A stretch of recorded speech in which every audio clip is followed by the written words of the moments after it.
Another weekend goes by as we prepare for Anzac Day public holiday weekend.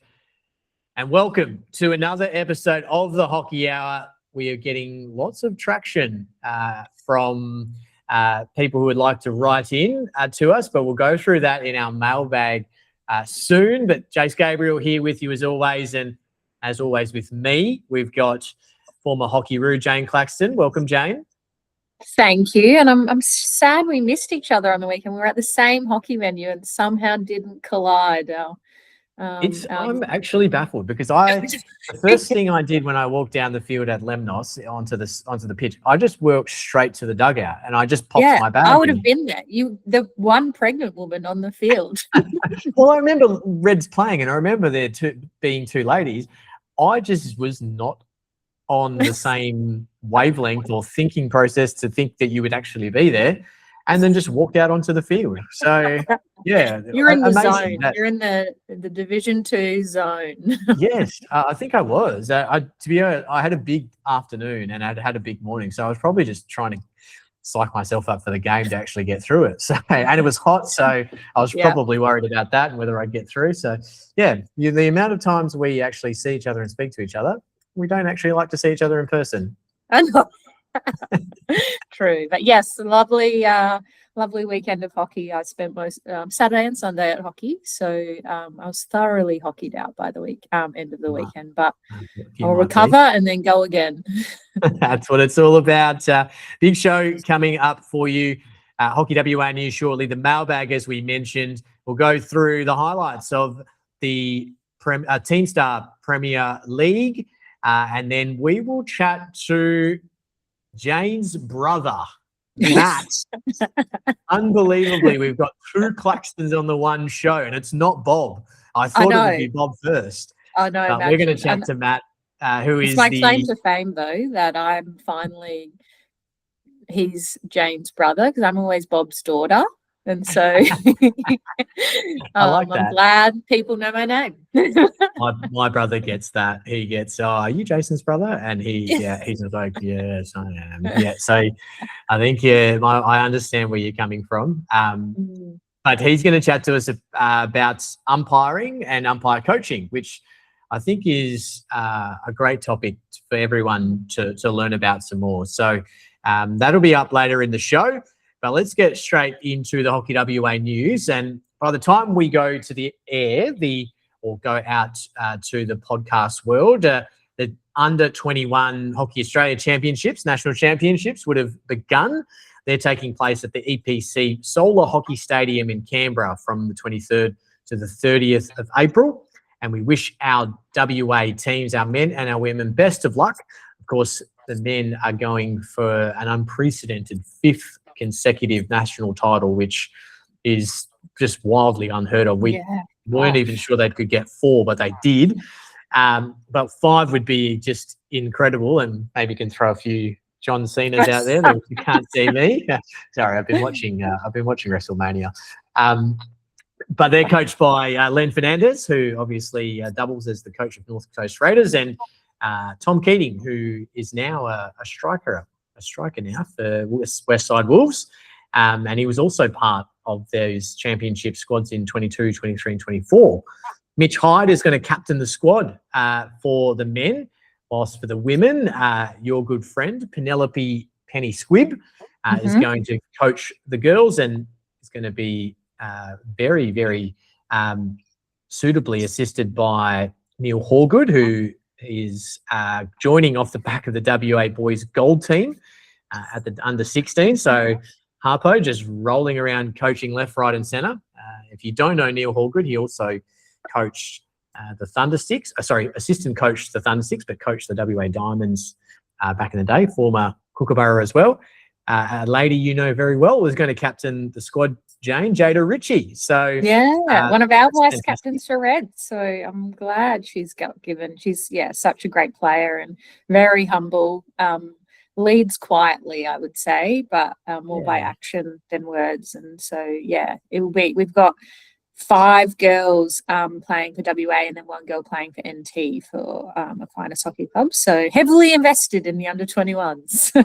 Absolutely. And if you want to watch the games. They're on live hockey. They're going to be streamed with a tournament pass, or you can keep an eye on the Hockey WA website and social media for the updates there. But as I mentioned, the under-16s is going on as we speak, man. I know, it's such an early part. Well, it feels like it's still January to be having state tournaments, but under 16s is about to end. The last day will be the 21st, which will be tomorrow, Tuesday, for us, but would have ended by the time this goes out to the podcast sphere, taking place, as we said last week, in Tasmania. And the WA boys gold team will actually be competing for gold against Victoria Tuesday, 8 a.m. Western Standard Time. They won their 3 matches in Pool B, defeating Victoria 5-2 in the crossover, and then defeating Queensland Gold in the quarterfinal 6-0. That's crazy against something like Queensland are a dominating force. And then defeated New South Wales State in the semi-final 5-2. So then they know how to score a goal. Incredibly, they also have the highest goal scorer in Leonardo Petro, I believe. Is that how you say his last name? I'm sorry if I butchered it. And all of those were PCs. So obviously he's holding up the flag there with the reason why they're on top of the ladder. But yeah, impressive performance. That's very comprehensive going through those crossovers and quarters and semis. In terms of the girls' side of things, they've had the WA girls gold team competing for a medal, and that's the bronze against ACT again Tuesday, 7 a.m. And they finished second in their Pool B with a win, a draw, and a loss, and lost to New South Wales State in the crossover, and then defeated Queensland Gold 2-0 in the quarterfinal, and then lost to Queensland Maroon 2-1 in the semi, and then earning obviously a spot in the bronze medal match. So great that the two, I guess, top teams for WA are fighting off against medals. And then the black team, so the girls' black team is finished in 7th/8. I don't think they have playoffs, I assume, in that kind of cutoff. You kind of get given a hybrid ranking, but they held off SA in a shootout win in the crossover, 0-0, and then won in the shootout 4-3. Ava Chinnery saved the last shot by SA, while Bella Post, Eliza Allen, and Savannah Stiles all scored, and then lost to 3-0, unfortunately, in New South Wales State in the quarterfinal, and then lost to Tasmania 3-0 in the semi. Which then placed them 7th, 8th in the classification. And then the boys' black team finished 9th, 10th, 11th, 12th place, which again is all about just in that group. They finished 4th in their Pool C with a win and 2 losses. I think their win came from their first game. So that was, I do believe, going off of their coach, Mitch, he said that was the first win they've had from the first match played for the black team. So they were pretty pumped about that. And they fell short against Queensland Maroon in the crossover, which then placed them in that classification bracket mentioned before, and then lost 1-0 to Vic Development, and then bounced back with a 1-0 over Tasmania. So comprehensive, I think, performance by WA across the board. Yeah, absolutely. And hopefully a couple of medals, or at least one in with the boys, but let's hope that's gold, and then hopefully a bronze with the girls, which would be fantastic to round out the under-16s. And the Pride in Sport Index happened recently. Hockey WA achieved silver level certification in Pride in Sport Australia's index for the 3rd consecutive year. Previously achieved silver in 2024 and 2025, as well as bronze in 2023. Our great friends, the Perth Pythons, were recognised as the Community Sporting Organisation of the Year and achieved gold level certification as a Community Sporting Organisations. I just want to pause there because we've chatted to the Pythons, I think, every year on the show, and I just love what they do and the inclusivity that they have when they have their sessions up and running, mostly in the summer period, where people can go down and you can have played hockey for all your life, or you could be picking up a stick for the first time. And they are so fantastic in welcoming, obviously, people to hockey for the first time, but the LGBTQ plus community as well. So I love what the Pythons do, and very thankful that they're great friends of the Hockey Hour. So congratulations to the Pythons. Hockey ACT achieved platinum level certification, the highest level in the index. Hockey Australia achieved gold for the third year in a row. Hockey New South Wales achieved bronze for bronze level certification. And Greta Hayes, current Hockey-Roo, was recognised as a finalist for the LGBTQ plus Role Model Award. Fantastic results all round for hockey in Australia at the Pride and Sport Australia's index. They've really lent into the competitive nature of sport by giving you a ranking and giving you like gold medal, platinum. Like that's what sporting people really need to get them motivated. They're like, we want to get to platinum, like that's they understand their audience. It's brilliant, isn't it? I love what they do. So congratulations to the recipients and the levels.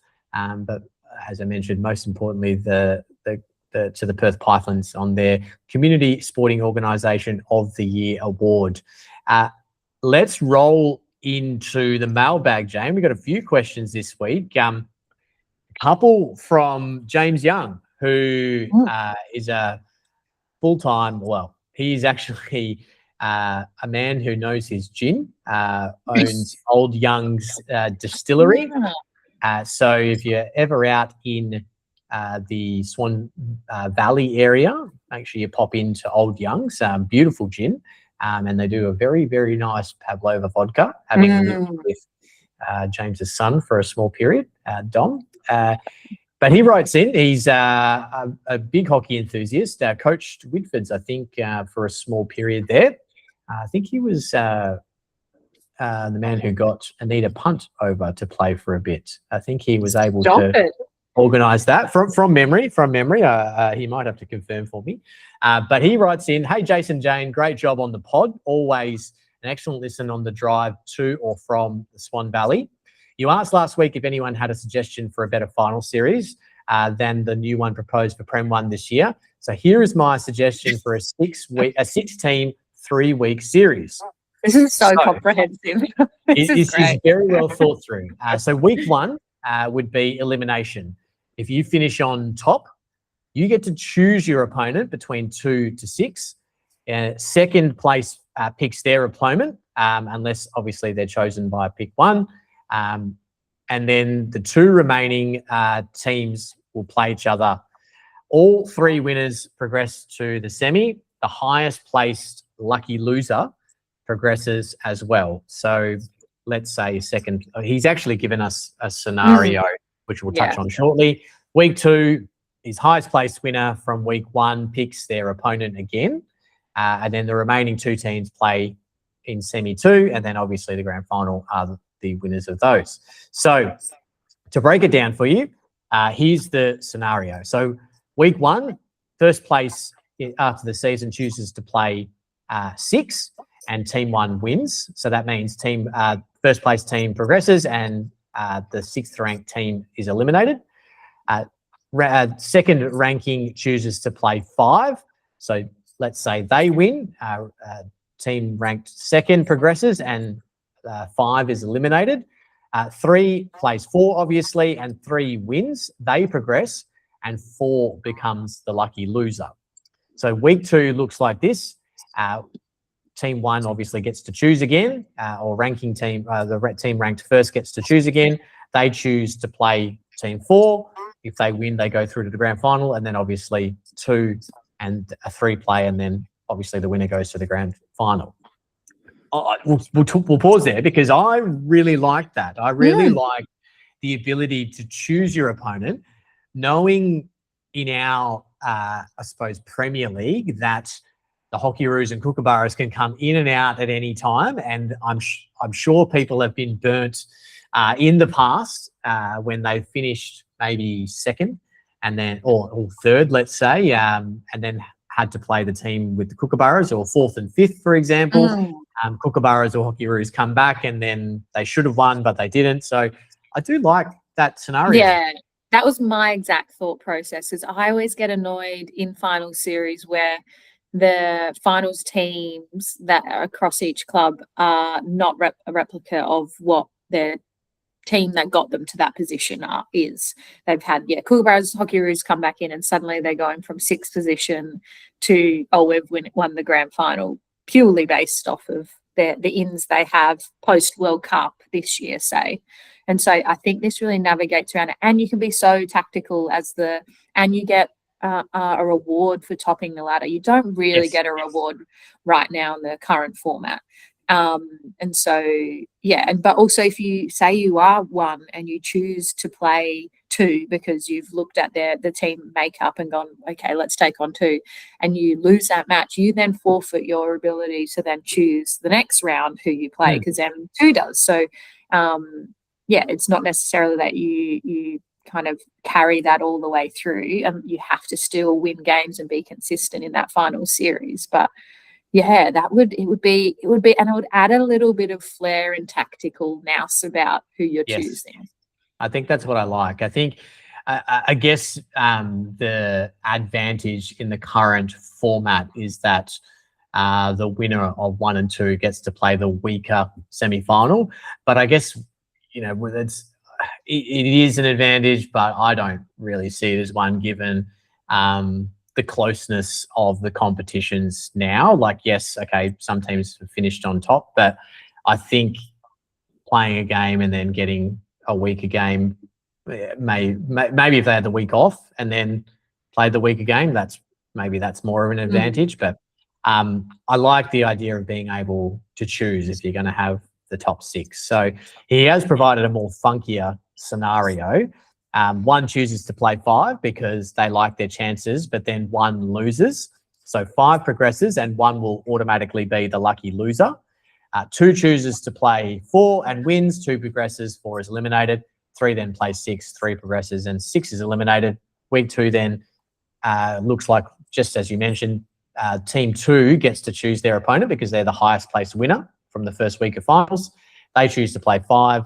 And then they win into the grand final. 1 then plays 3, and maybe 3 wins and goes into the grand final. So there is definitely an upside, but there's also, the second chance for effectively finishing on top as well. So that was my main question when I read through the first scenario. I was like, the lucky loser then is just always going to be 4. But then when he posed it like that, I was like, okay, no, like you do, like if you top the season and are minor premiers, then you still, if you lose that first game, you get a double dip, but you also have the added bonus of being the lucky loser, obviously. Yeah. So if you're second and lose, you probably want 1. You probably don't want 1 to lose, because then you become that lucky loser, right? So it's a very fascinating and a very cool way to look at fitting 6 teams into the 3 weekends that we want to utilise. So, James, thank you. That's, I think, a very, very fascinating and a very well thought through final system. So thank you for that. Very much appreciated. Write to us anytime. And that he did, because he added a second mailbag. He wanted to touch base on when our question last week about a Hockey One gather round. His thought is that we have a Premier One or TeamStar Premier One League Premier One League gather round instead, where all teams play back-to-back games on one day, and essentially it could move around. It could be in Bunbury, Busselton, Narrogin, Geraldton, etc. They could all host. Good chance to play some hockey, take a whole round to the regions rather than just 1 or 2 games, and then teams get to socialise, obviously, that night as well. Very cool. I actually quite like it. Well, it was meant to happen in Gala Round, but unfortunately a particular club decided they weren't going to get any bar profits off of if we all played at PHS, so they complained, and then it had a flow-on effect.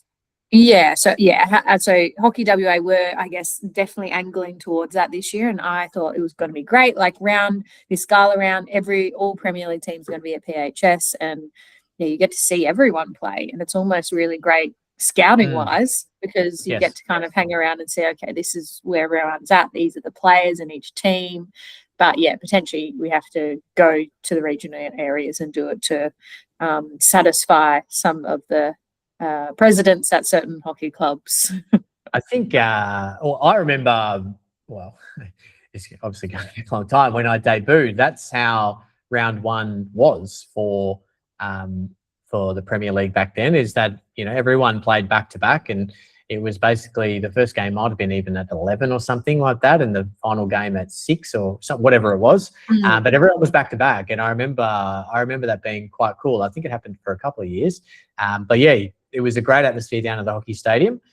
I guess that what you could do with this is you don't want to split it too much, right? But you could potentially have like a split sort of north of Northern Country region and a Southern Country region, and have men's and women's games at one, and then men's and women's games at the other. So obviously, putting the two clubs, the two male and female teams from the club together against another male and female team together, and obviously Raiders, Woodfords. Sorry, not Raiders. We have Raiders, Subs, etc. would probably link together. Mods and Freo. No, who would be Mods and? There must be another outnumber. I can't think of it off the top of my head. But anyway, yeah, I think that could be a good way to do it as well. But no, it's a great thought. For those that obviously remember back when, early 2000s, we did used to have that. So that would be very, very cool if we could bring that back. But thank you, James. Really appreciate it, and happy to give old Youngs, and I think he looks after Gin as well from memory. But yeah, if you are a gin lover or a spirit lover, of course drink responsibly. But go check out their Swan Valley store if you are around the area. It's a restaurant, actually, Swan Valley Restaurant. Question number 3. In the current Premier Leagues, who do you think are the hardest defences to break down? And as an attacker, which defenders would you hate to see lined up against you? P.S. Shout out to Delphi, Maria Guastavino, who was immense in Lions game yesterday against Reds. Sorry, Jane. Particularly with her piercing run finished with a diving tommer for the third. Nigel Hindmarsh. Thank you, Nigel, for the question. You brought up some trauma for Jane.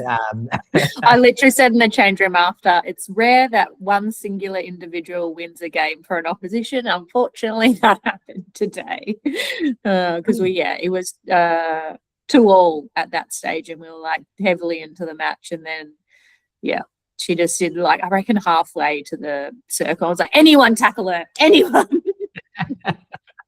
Apologies for the trauma, but who do you think is in the women's side the hardest team defensively to break down? Ooh, defensively.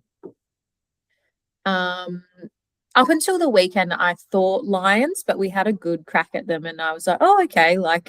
We obviously commentated together for one of their matches, and I thought their defensive structure and across their lines in defense, like their halfback, centre backs, sweeper roles are really solid individuals.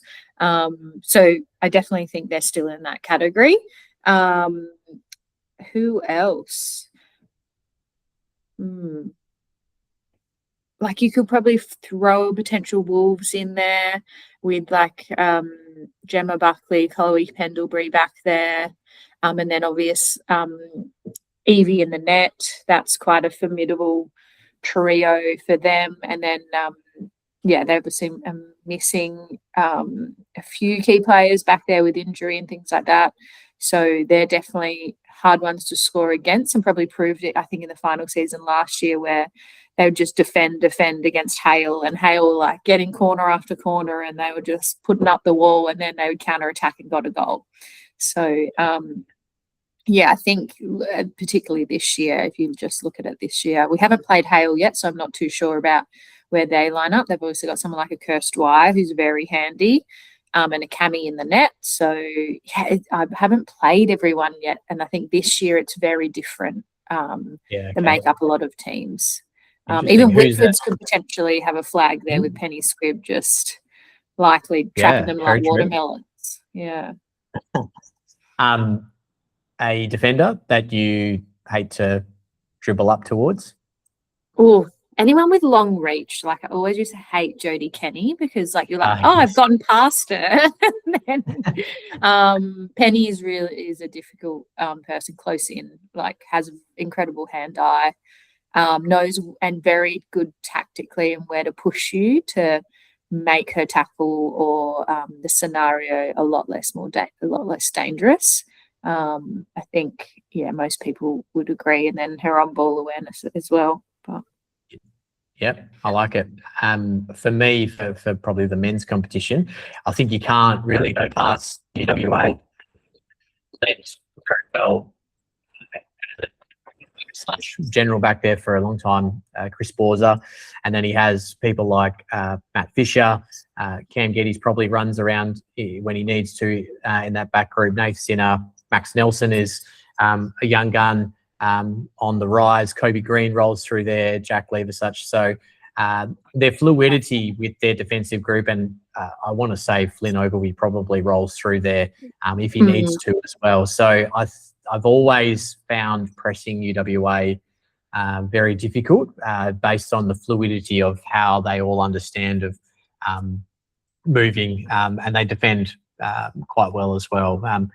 And that man, Chris Borza, is probably one of the hardest to go up against because he's a very good tackler, but also positions people well enough so that they can tackle, but he's obviously there as the spare defender to be able to clean up anything as well.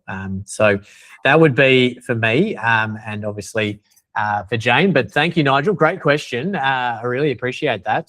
And I actually do appreciate bringing up the highlight of the weekend because I didn't know about that. So I'm glad that was shared. So thank you so much. Last one from our good friend Rowan Ramesh 21. Should the same rules on no substitutions for a PC apply to penalty strokes? I don't mind it. As in, so you have to wait till the penalty stroke's over? As in, you can't sub someone on to take the penalty stroke or do a substitution. Yes. Okay, sorry. I think they should be picking from the people on the field. Yes, I agree. I think it's crazy to get someone from the bench. You can only qualify for selection if you're on the field. I've never come across when you would have to select someone from the bench for the stroke. Usually they're on the field. So yes, that's true. To be honest, I wouldn't have crossed my mind to be like, hey, our stroke taker's on the bench, quick. No, it's probably not because you probably tried. It's your drag flicker, and then your second drag flicker is probably the second choice. So it's one of them is probably on the field, I would say, if you're doing your rotations correctly, I guess, as a coach. So and then you've always probably got every striker who wants to go and get a cheeky goal. So that's why I used to do it, because I just wanted to score. So I would always just go grab the ball and I'm taking this. So good question, but I like it. That is so bold. Well, I mean, I'm touching wood here because I don't take them anymore, but I didn't miss them. So I was pretty happy with that. It was only a short period, but I was very happy, very nervous, but very happy with my strike rate. It is. It's if you miss, it's a mortifying experience because the stats are so heavily weighed in the attacking favour. They are. But yes, I agree, Rowan. I think Jane and I both agree that we would love to see no substitutions for a penalty stroke. All right, Jane, round 2 in the TeamStar Premier League, or 4 games in, however you want to look at it. The women's results from the weekend, and there were some eye-openers, so to speak. Whitford's defeating UWA 4-2 at UWA as well. Look, I don't know Whitford's history off the back of my hand, but that's probably got to be one of the biggest wins in their club's history.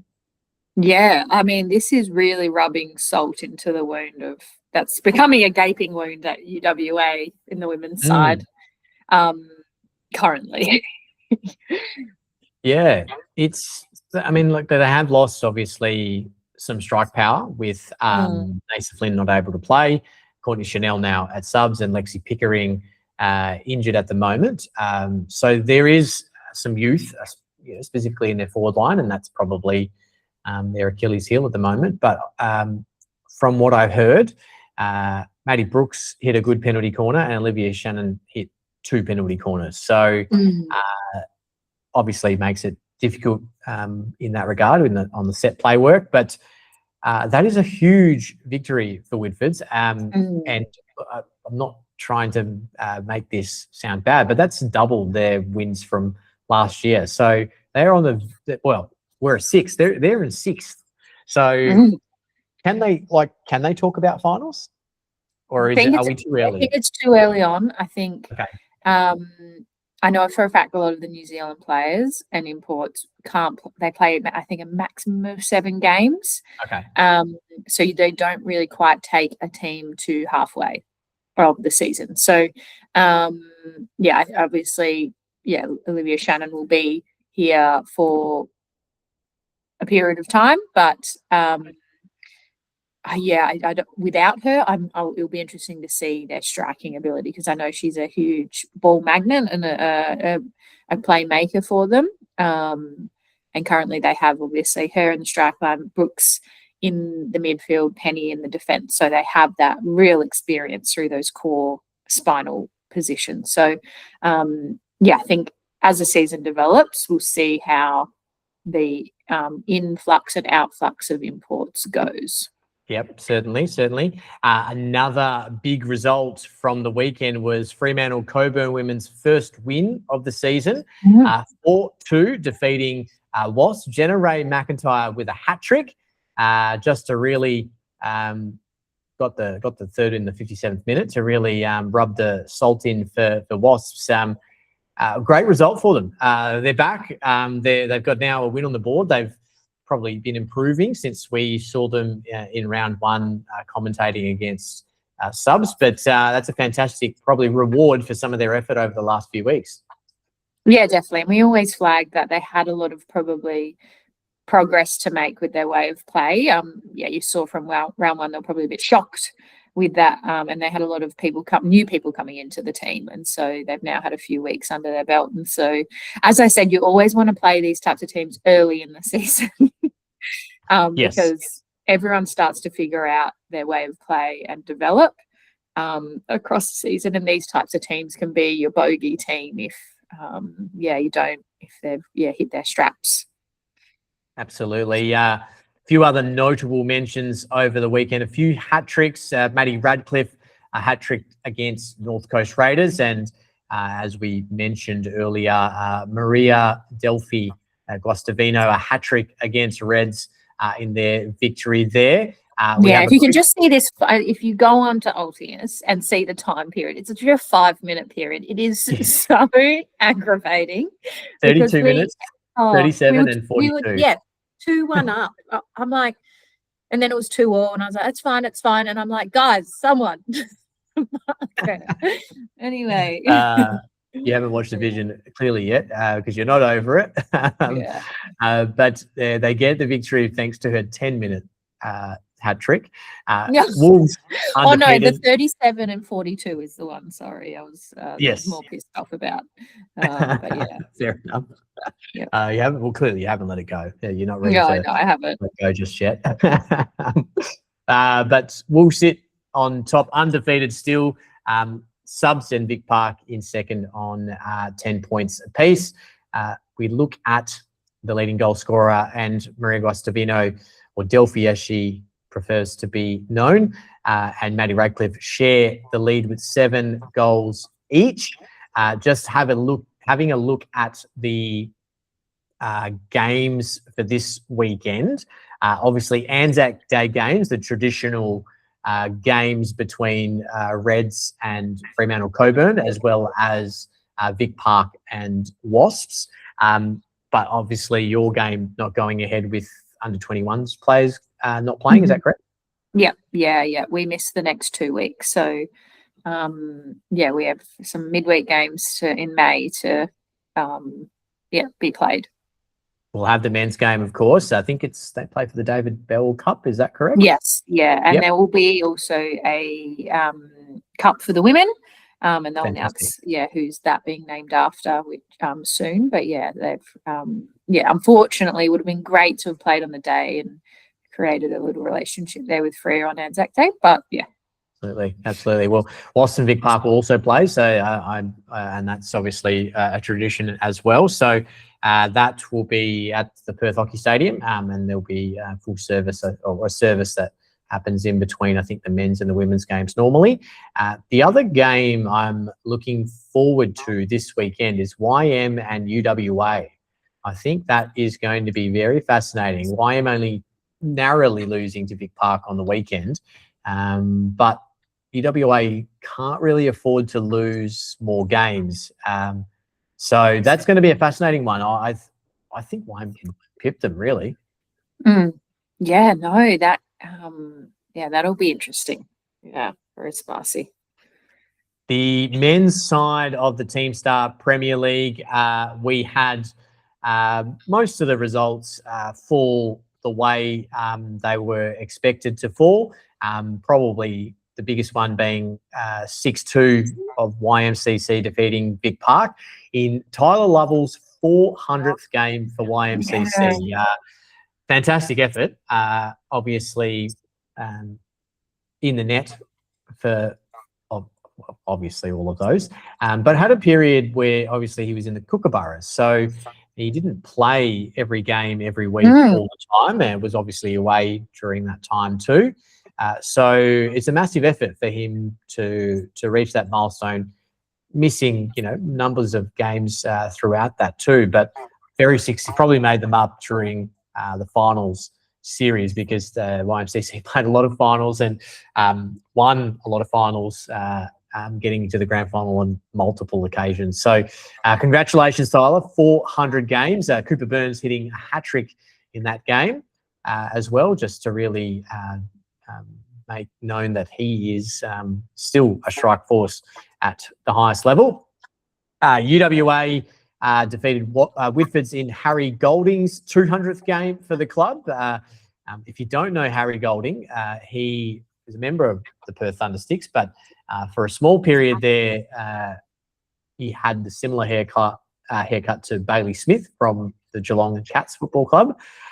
Literally, they looked identical, like very, very similar looking. So congratulations, Harry. Didn't get on the scoreboard, unfortunately, but 200 games nonetheless. So congratulations to him. And then, the man who basically writes his name on the Eric Pearce leading goal scorer award himself, Liam Flynn, scoring 4 against Melville in a 6-4 victory. Melville will be so annoyed. I would be annoyed. Like, I'm annoyed at Maria Delphi, and like they would be annoyed at Liam, Yes. I think it was a mix of field goals and penalty corners, from what I have read. But Cam at Hockey WA reminded me, we were talking about goals last week and the most amount of goals in a game. Well, it actually is Liam that holds that record. He hit 11 in a game against Curtin back in 2023 in a 17-1 result. Jesus. Is that necessary? Is that necessary? I do remember that game. Yes, I do remember seeing the game and people were just absolutely bewildered. But anyway, we digress. Liam heading the top of the goal scoring once again. He's one ahead of Cooper Burns, both obviously with multiple goals over the weekend. Leaves us ladder-wise with 4 teams undefeated on 12 points.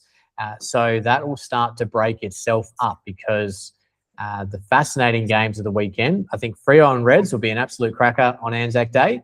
I think YMCC and UWA is also going to be a cracking game of hockey.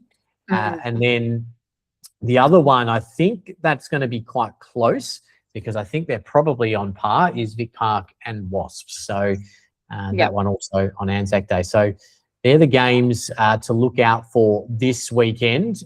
Make sure you can get down to your local hockey stadium, your club's hockey stadium, or Perth Hockey Stadium, or even just your club house with the grass fields, make sure you support your club this weekend and every weekend, and make sure you can get around them. That'd be fantastic. I'm sure very much appreciated by everyone. Well, this week on the Hockey Hour, an absolute treat.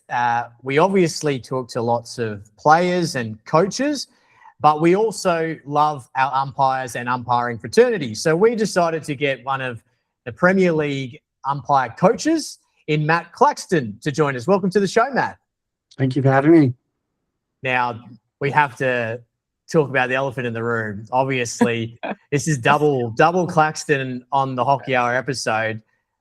I do have an icebreaker, but geez, we got to talk about who is the better player out of the two of you. Firstly, both rating each other. How are we? I've always maintained this. Matt could have been the best player in our family if he stuck with it, and whereas I'm stubborn and I kept getting told I wasn't good enough and just kept going back for more. Whereas Matt was vastly a better hockey player than me. Great, Matt. Yeah, somewhat. Yeah, somewhat. I probably took my life in my own hands training with her so much in South Australia, especially when she's running around with the wild tomahawks, hitting them at knee height, head height, in those early days. So, yeah, no, I think it's probably hard work, right, that gets you there in the end, right? And that's probably something that I wasn't as good as what she was at doing. So, it is what it is. I'm happy to play second fiddle. So, yeah. You're certainly, well, let's put it this way. You're certainly the best umpire. So let's go with that. Great. Bench umpiring. Just out of curiosity for me, who's Bob's favourite? I think it's the golden child, not me. The golden child. He has mum on his side. Yeah, that's true. This is true. I love it. Well, let's break it open with a little icebreaker for you. Can you tell us two truths and a lie? Two truths and a lie. I live my life by a lie, apparently. Let's probably start with I lived in England for 5 years. I was a police officer while I was at university, and I'm good at English. Oh, I can see Jane's face already. We'll leave that to the public to decide which one's the truths and which is the lie. But I like it. They all could be very true. Very true. I like that. Yeah. I'll take us away, Jane. So I know this, but give, I guess, a little umpire bio to our listeners. How did you get into umpiring, and what has your umpiring journey looked like to, I guess, current day?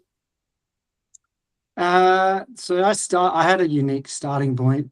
It was actually, I think, 2005 Masters. We used to follow Dad everywhere, and just during that tournament, there were short umpires in I think the over 60s, and I was just playing hockey on the side of the pitch. They just threw me the whistle, and I jumped on and started giving it a crack, and turned out that I somewhat knew the rules. I guess there was a lot of help coming from the players, and it's such a great environment to sort of learn, and they're not going to fully eviscerate a 15-year-old.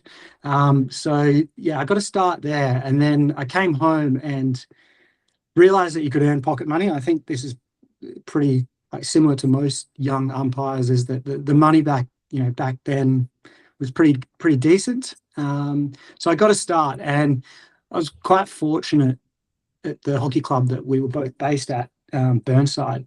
We had a guy by the name of Tim Pullman and also Dan Hasselhoff, both AHL umpires. Tim's multiple World Cup. We had them sort of floating around. They were very encouraging in terms of taking up the whistle and giving it a go. But I think also, like my sister, I had a lot to say to umpires during a game.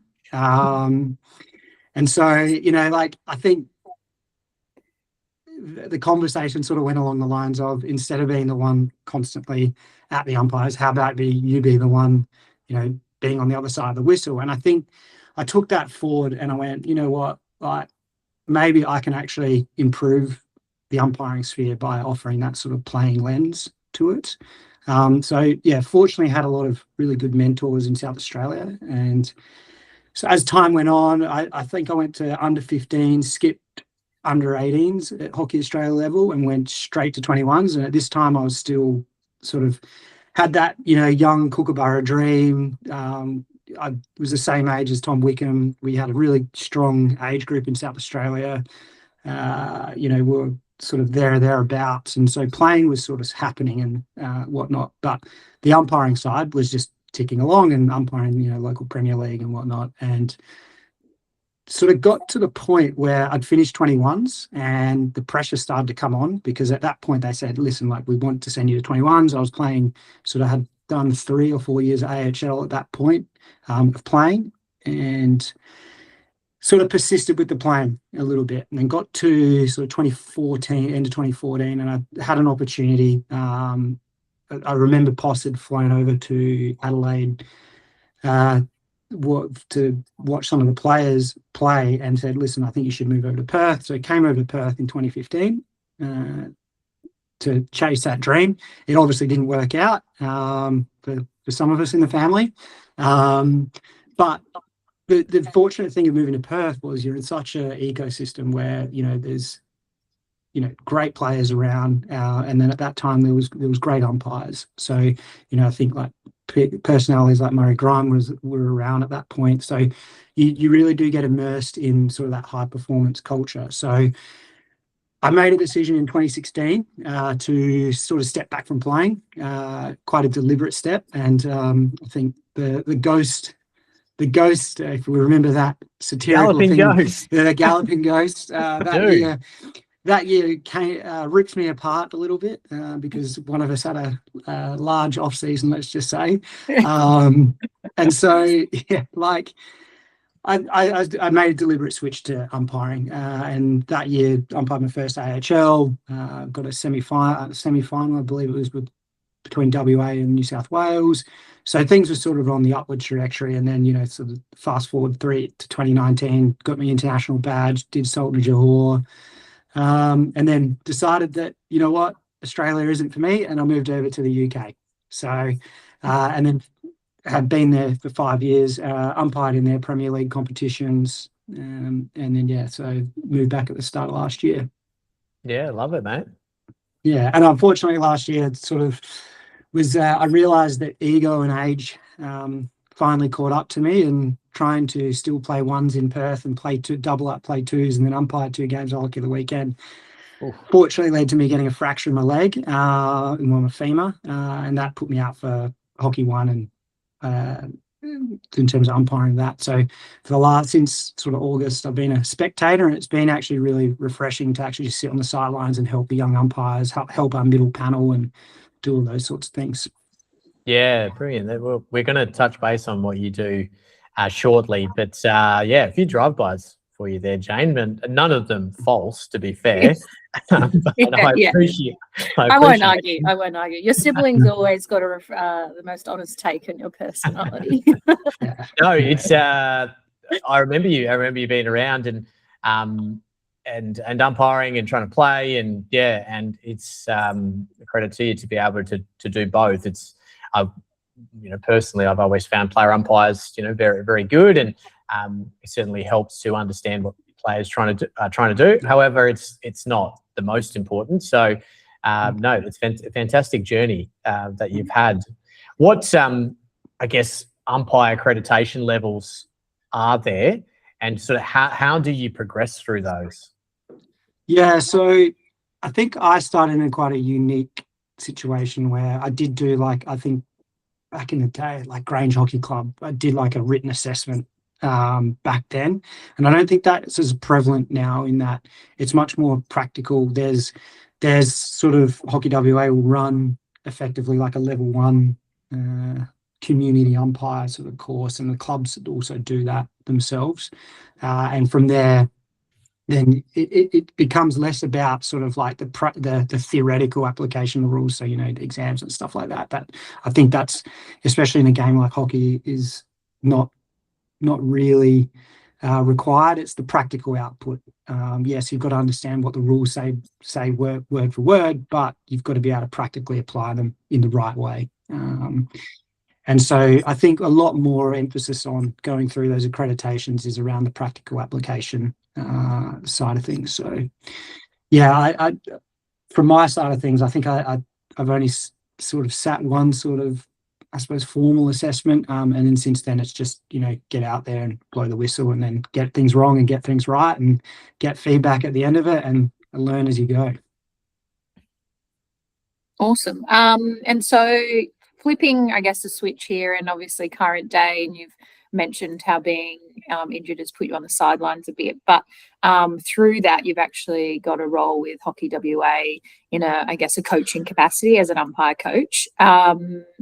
What kind of, explain the role and like how it came about? Yeah, so when I moved back at the start of last year, I kind of, that 12 months being back, I sat back and just wanted to observe what was going on in WA. We've got such a huge talent pool, from a playing side, but equally there is a lot of officials. And you think about our current active TOs and TDs like Tammy Stanley, Shaylee, Nick Ogden. We've got some fantastic off-field, officials. But our on-field official side of things, ever since sort of like Mel Trivic and Murray Grime sort of stepped back, we've sort of really been behind the other states a little bit on that front. So seeing that, and I thought to myself, listen, like I'm now a sand groper, so I really need to sort of help out and help this young crop of kids coming through, navigate, not only the local competition, but also the Hockey Australia side of things, and prepare them well for those tournaments. So just before the season started, I approached, along with Peter, Hockey WA, so Poss, Shaylee and Ange, about sort of, how can we get umpire coaching off the ground? And, to their credit, they were very engaged in that process. They've just let us run with it. And so at this point in time, it sort of, there's a group of us umpire coaches. I think one at the moment is away at the under-16s, Carl Mueller. Whilst he's moved down to Albany, he's a fantastic sort of person to have for junior umpires coming through the system. Flies the flag for WA. You got Peter, obviously, that's Peter Wright. Everyone knows who he is. But we've got this other crop of sort of umpire managers as well that contribute through those grades. And so Poss and Shaylee and Ange sort of said, listen, like we can get some budget and invest in this. And just fortunately at Hale, we have a club member called Kristen Britz, and he has kindly developed a really fantastic umpire feedback platform, which they actually used at the Junior World Cup last year, I think.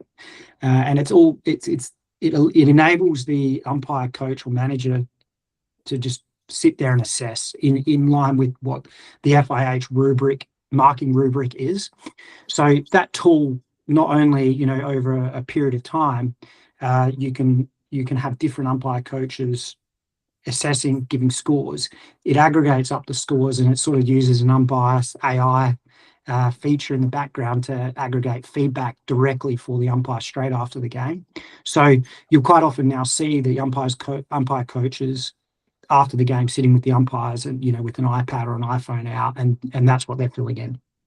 So yeah, and we're quite fortunate, Hockey WA have seen the value in this, and we're ahead of the curve with technology than anywhere else in the world. I can certainly say that in the UK, they weren't using that. It was very much pen and paper, and then someone would put something in the system, and then you get an email like 2.5 weeks later, this was your score. But yeah, now it's all very much live for us. So yeah, it's really, really, really cool that Hockey WA have been able to do this. Yeah, I think that is really cool. And look, I think if we think about it, like if we don't have umpires, we can't have a game, and we want them to improve just like players improve and get feedback and develop their umpiring game, so to speak, so they can get better and obviously go to higher levels. And like you mentioned, it'd be great to see more WA-based umpires at the Hockey One level, and then obviously junior and senior international levels as well, which I'm sure is a big reason why we've got you on board. But tell us what does the development plan look like then for the umpires that are, you know, in the higher echelon in WA of the Premier League and state tournaments and things like that? What does that look like? And I guess what initiatives have you sort of introduced or implemented? Yeah, so it's been quite interesting since I've come back that like a lot of the country regional areas get a lot of attention through, you know, state government funding and Hockey WA sending out, you know, the educational piece, especially when you like the country rounds where that education piece goes out there, and the metropolitan areas seem to be lacking a lot, and that's where the concentration of umpires really is, especially from our elite and our elite juniors. So we've got the Rising Stars sort of academy, I think it's called. That's run by Jackson Getty. So that's our like, you know, elite 11, 12 umpires that we're looking then to push into like our Prem 3 to 1 streams. So, you know, we're currently just undertaking a bit of a review about, you know, how does that paneling system look like? I certainly remember when I first moved over to Perth, getting the purple pixie shirt was there was a bit of honour in that. I'm not sure for playing cohort that was seen that way, but yeah. So I certainly think that we want to bring that back, that prestige about, you know, umpiring Premier One, because let's face it, we have some of the best players in the world. Like, you know, I mean, last year I almost tore my hamstring out trying to chase down Bocky Anderson down the sideline, and there's good as laughing at me.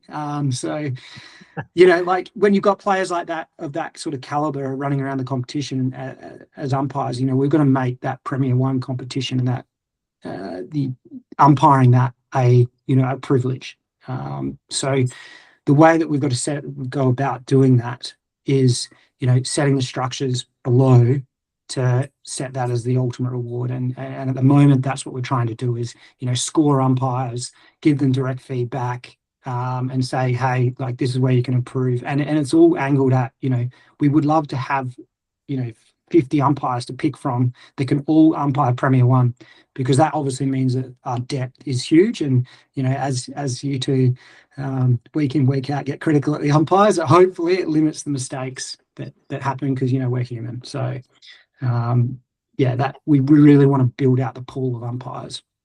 Yeah, and I think the whole purpose in having you on tonight is to shed light on that aspect of it, and there is a development plan in place. I think not for any doing of Hockey WAs or any part is that people aren't aware of the development that's getting really put into umpires, especially this year, and even kicking off the season with kind of an officiating meeting where players and coaches or leaders and coaches get invited and they kind of run through the interpretation of the rules for that season and like baseline behaviours and expectations. I think it sets the tone, but also, as you said, sets an expectation for officials and building the notoriety of being a Premier League umpire. And it's not just given because we're short on umpires, similar to the, I guess, playing cohort in Premier League is you want to build the club's depth, so not everyone just kind of gets given a spot in that Premier League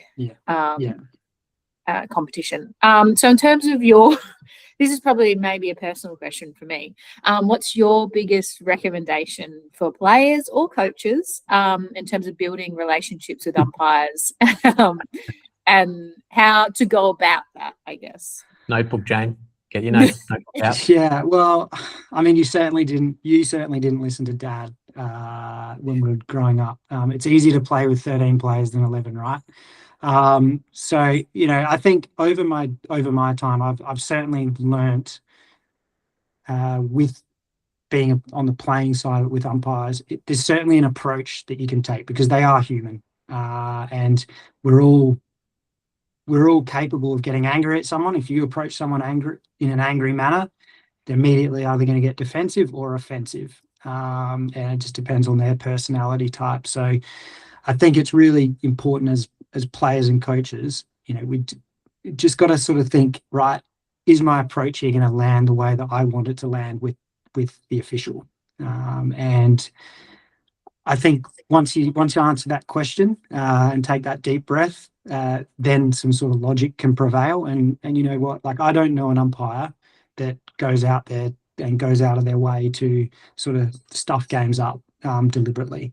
We make as many mistraps a game as probably the players do, and it's about how we fix those mistraps as an umpiring cohort, and we're certainly taking steps to try and help that along. But my advice to coaches and players is, take a deep breath, engage in logic, don't engage in emotion. I know it's hard, and then the other thing is just read the rule book. That's approach it from a rules-based conversation. Too many times, I think coaches and players, they sort of go, well, no, I think this, and instead of saying, well, no, the rule actually says this, and like engaging it from that sort of, I suppose, legalistic way, because that way then I quite often find myself when I'm playing, and Jace, you've probably heard me say this before on the pitch, is that's not in line with the briefing. And I can tell. I'm like, what? Yeah. And I can tell you it cuts me deep as an umpire, and I'm sure that it probably lands that way with umpires. So, but yeah, I would just say, just go about it in a respectful manner, a logical manner, and I think, you're on to a winner there. Yeah, I had an umpire only a few weeks ago, and it was very valid feedback for a player in my team. And they said, if you complain about every single call that doesn't go your way, when the calls matter, you won't be a trusted player on the field. Yeah. And not necessarily that they're going to umpire against you because they're annoyed that you complained, but they also respect the players that go, only when it's important will they go, oh, I don't agree with what you've done there. And then it makes them think, rather than that player that's constantly, for if they're correct or not, often they're not, is that if they complain about every single call that's against them and they can't see that they've made a fault ever, then the umpire, by and large, won't trust their perception of the situation. Oh, definitely. And I've fallen foul of that with Jeremy Hayward all the time. Like I think I umpired most of his junior career through nationals, and then now obviously at international level, local club, and he's got a very clever way of with umpires, and I appreciate that probably got a relationship with the Hayward family outside of sort of hockey, but like he is very good at working umpires over. He's cheeky, but he does it in the right way, and sometimes he's just, you think that he's being honest, but he's probably cheating. So you're on notice, Jeremy.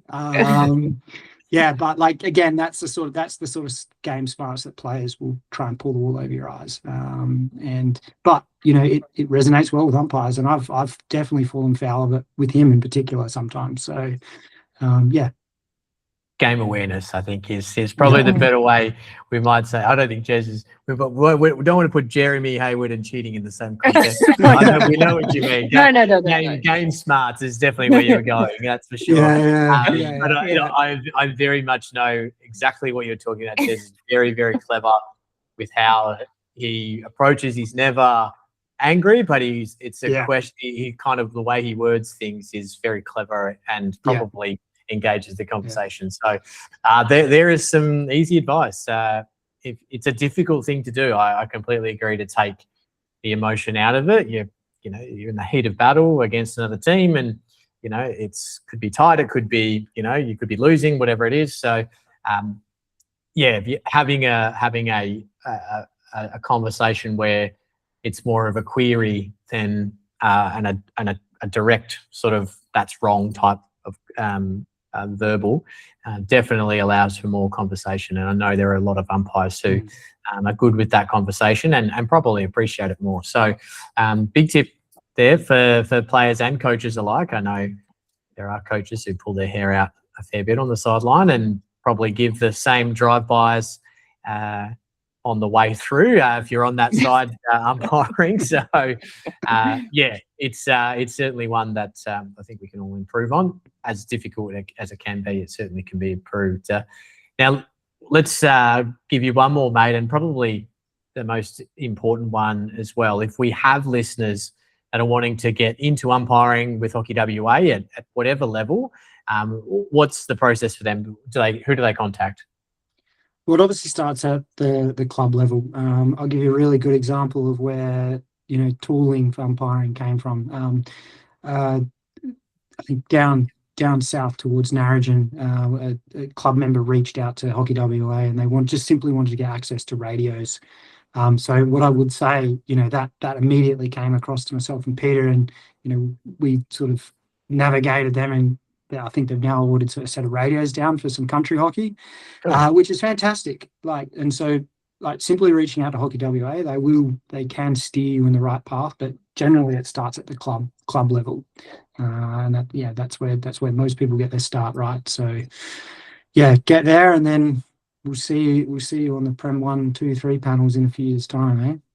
Yeah, I love it. I think most clubs do have an umpire coordinator. So if it is someone that is, you're a junior, certainly reach out to the club, even if a senior as well. I'm sure there's plenty of umpiring that you can do around your club, and I'm sure it'll be appreciated from the players at your club as well if you can be around to do that. So you just got to start and then sort of work from there. But Matt, really appreciate you coming on and sharing this information and sharing this information with us, because it's a really great thing to know that our umpires are getting coached as well and getting feedback and trying to improve to help, obviously all levels of hockey in WA to have the best games and the most well umpired games going around. So thank you so much. I'm not sure how I got through 2 Claxtons in one show, but I have, and I've appreciated the little drive-bys on the way. The inside intel, I think, is always been appreciated. So no, thank you very much, and we very much appreciate your work. Thank you, Jace. Thank you, Jane. No worries. Another show in the bag, Jane. Great to talk to your brother about the umpiring coaching that's going on at the moment. How do you reflect on that? Yeah, I think as the sibling that's played for Australia, and it's probably overshadowed a lot of his achievements. It's incredible what he's done. In the Two Truth, One Lie segment, it really reveals that a vast experience and job roles he's actually had in his life. And I always joke that all I've done is play hockey. And so he's a huge asset, I think, him.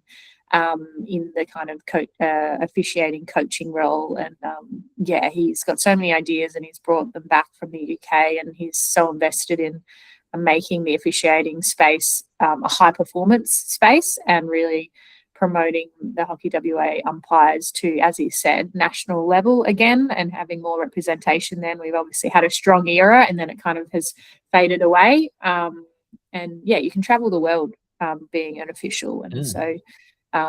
It's a pretty cool experience, and he hopefully will be back out there soon. I think umpiring. I think he's been given the all clear to get back running. Cool. So he is arguably the more athletic sibling right now, which he can bask in the glory for the next probably 5 months. This is the time to get away and just really just top it up, and whilst you're unable to go at high intensities. Now we have to round out the Claxton hockey trifecta. We should look at getting Bob on around Masters time or just before Masters time to give us an insight. Thoughts? Yeah. Oh, yeah. He is really excited about. They've just bought an over 80s Australian or international league that unfortunately he's had to write in his apologies this year because one of his children has decided to be pregnant and give birth during when would be the over 80s World Cup this year. So he has unfortunately not allowed to be in the debut of the over 80s international scene. And he's quite dead. It was a hard choice. I said, do as you will. I do not want to get in the way of iconic and groundbreaking scenario. So, but no, he's chosen to stay back and witness his next prodigy be born. So yeah. Yes, very good, very good.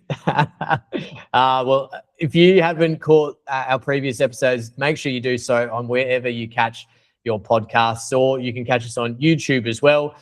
Feel free to send us all your questions regarding previous shows or even this show. We're happy to receive them, Jane and I, or you can catch them on the Hockey WA question story that they post. So feel free to write in. We're very happy to hear your feedback and any questions you have. More Premier League action this weekend being on the live stream. Share your community news and your highlights from the weekend. We want to hear about those. We want to hear about the hat tricks, as well as the air swings, the dives, the potential injuries if they're potentially of some humour. But let us know. We want to hear from you, our wonderful listeners. Follow Hockey WA on Instagram, and you'll get all the video highlights of the show. But thanks for joining us for this week's episode of the Hockey Hour. Done.